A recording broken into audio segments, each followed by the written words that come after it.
Hello મિત્રો, તો આપણે આવી ગયા છીએ કાળા ડુંગરના જે ઉપર હવાઈ મથક છે ઊંચ પોઈન્ટ ત્યાં. તો આપણે વિજયભાઈને પૂછવી કે આ સવાર છે એનો કેવો વ્યૂ આવે છે। અને व्यू बहुत अच्छा आ रहा है, आप देख सकते हो। क्योंकि कैमरे में अच्छी क्वालिटी नहीं आ रही है अभी। इधर आ जाओ।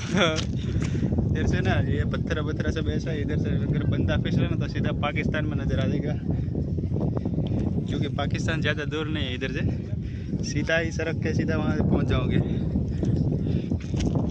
तो आप देख सकते हो हमारे पीछे जो है वो डूंगर के बोलते हैं हमारे गुजरी में गाला, वही है सब। पूरे ऊपर से लोकेशन में दिखा रहा हूँ आपको।